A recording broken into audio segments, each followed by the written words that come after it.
What is unseen, what is imagined, what is intimated is always scarier than really what appears on screen. I kept telling people I want to do a scary show, I want to do a scary show, and no one would listen to me. We went into the network, we pitched the idea for the X-Files not once but twice, and they finally bought the concept on the second pitch. I think that it was so unlike anything else on television, they really didn't know what to make of it. When I met with Chris, he had a game planned in terms of where the show was going to be over the course of so many years. I was pretty blown away when I first saw the pilot. Thought it was terrific. One of the best pilots I'd seen in years. When I got the first script and I started talking to people about it, I realized that this is something very special and something that had a lot of quality. And it was a wonderful opportunity to get on a show that was at its infancy and at its birth, and we were telling some stories that actually people today still talk about. The show took on a life of its own. What was so exciting about it is that it developed before our very eyes. And that's part of the rush, too. I mean, you read the script and you go, how the hell are we going to do that? And then when you do figure something out, that's really fun, that's really gratifying. Do you believe in the existence of extraterrestrials? I knew we were in for a ride when we first started to create the main title. Chris found the video operator and said, could we stretch his face out? We stretched with this video system, and that became a famous image out of the main title. Chris sent over tons of CDs, and he would say, you know, in this CD I like the drums, and this I like the vocal sound, and the guitar thing that repeats here is really cool, and blah, blah, blah. So I'm getting a little dizzy and thinking, wow, what am I gonna do? I put my elbow down on the keyboard, and there was some echo machine that had this repeated sound to it, da da da da da da da da da, you know, and that became the accompaniment. The music and the visual of that main title rose to this new this new level, something unusual. We'd never seen a main title like that in television. You could see that they were doing something really different. Just going in the way it was lit. That was really dark. Like we're on set and, okay, you know, you're looking there, it's all pitch black. And you go, well, they're not even lit yet. Oh, I'll go back to my truck. No, we're ready to go. Well, you got like a flashlight and something coming through the Venetian blinds. That's it? That's what you're, yeah, that's what we use. Wow, that's cool. I'll say that we did everything right the first season, and that we made all the right decisions, and I'll say that only because it was the foundation for which the rest of the show was built. I'm asked where Mulder and Scully came from. Of course, now fans of the show will know that Mulder was my mother's maiden name, and Scully is the last name of Vince Scully, who was the voice of the Dodgers, and when you're a kid growing up in Los Angeles like I was, also the voice of God. The show had such an immense popularity that Dave and Gillian had no idea what was happening behind them. Being cooped up in a sense, Vancouver, working on the show, not knowing how the world or how the United States is responding to this show was quite an interesting eye-opener for these guys when they come to Los Angeles. Scully, wake up! You gotta see this. I think it had to do with the fans on the internet, because way back then, that was when it was Alt TV X-Files, the news group, that everybody would log on after the show and start talking about it. I was adamant from the beginning that Mulder and Scully should not be romantically involved. Of course, I've been successful in that. The addition of Scully's boyfriend, named Ethan, in the pilot was an attempt by the executives to create the love interest that they felt wasn't there between Mulder and Scully. Are you working with anybody? Yes.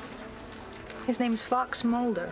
As it turned out, it was very easy to cut Ethan out because it just slowed down the scenes where you would see Mulder and Scully together, which is where all the heat really was. Gillian Anderson came to me in the second half of the first season to tell me that she was pregnant. There were many thoughts about how we should handle the pregnancy, alien baby being one of them. Ultimately, I think we all kind of group decided that what we should do is we should write around Gillian's pregnancy. We should not deal with it at all on camera. But at the end of season 1, you will see noticeably that Gillian begins to be transformed into the beginning of motherhood. There's a scene in Deep Throat where Mulder sees what appears to be a spaceship, and the ship flies right on over him, casts this light down upon him.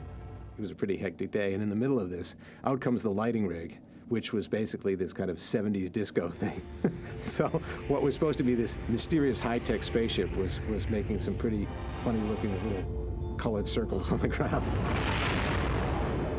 I got a call from Dan Sackheim, and he said, we're doing this pilot, and we need a bunch of leaves to swirl around in a vortex. The entire vortex was CG leaves, but they were combined with real leaves that we had blowing on the forest floor. Everyone was surprised by the scale of the shows. And how difficult they were to accomplish. I was walking onto a set and walking onto an atmosphere of people that wanted to make something better. They were striving to make something great. The mealworm that almost went into Mulder's ear was a real deal.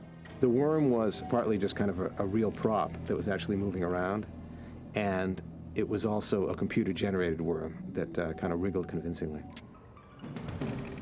The character that Doug Hutchison plays is a person who excretes bile, but he also decided he wanted to play it stark naked. So I walked onto the stage, and here's this stark naked man covered in this gooey yellow substance. And it was shocking, you know, because here is this man walking around naked, which is always shocking. But I think the thing that I felt worst about was that David Duchovney was going to actually have to get into this elevator shaft with this naked, greasy, grimy, sweaty man, and to have to pretend to be afraid of him, which is probably the easy part. One of the funniest sequences that we had to work on was in the show Fallen Angel. There was a monster that could not be seen. So we'd said, well, okay, if it's in a green forest, let's put that person in an orange suit, and I'll be able to extract that person and put in something that's kind of mysterious. It was supposed to be this kind of lithe, dangerous, raptor-like creature. And what it ended up being a dancer in this bright orange body sock contraption wearing fins and a hump on her back. The film that we got back on the day they shot this rubber-suited guy was so funny. I could hear laughter coming from different screening rooms all across the lot.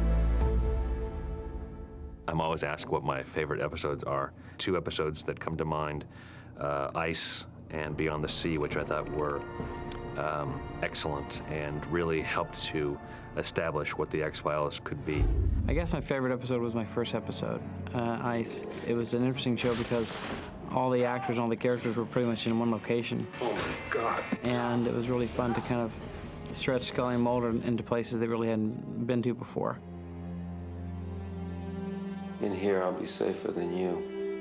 I think it was the last show of season 1 was the Erlenmeyer Flask. It was a big, big show. It was a very exciting score, and that's my favorite score.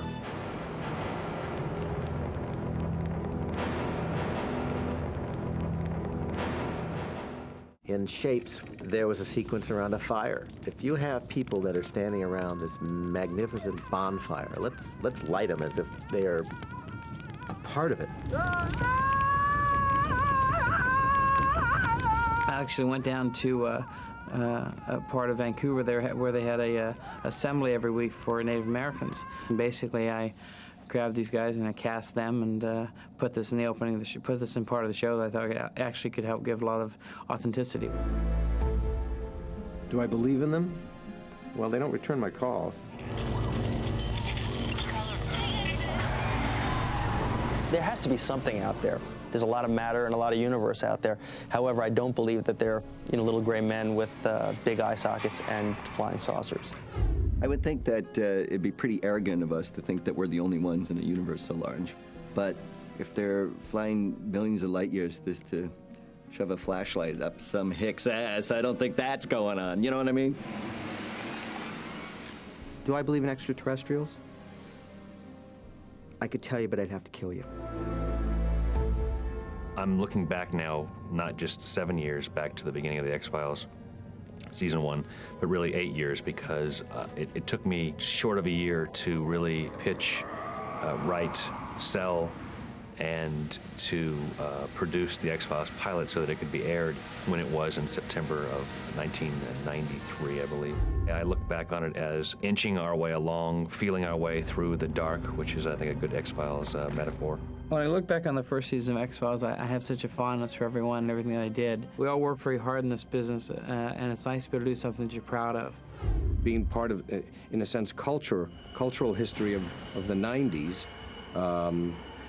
is pretty exciting. So whatever happens to me career-wise from now on, I'm not sure will quite compare with the X-Files experience.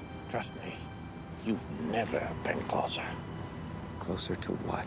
It really is as if there was someone watching out for us. I've always knocked wood when asked about the show or given a compliment about the show, because I'm superstitious that we are still working under some magic spell, and I would hate for that spell to be broken.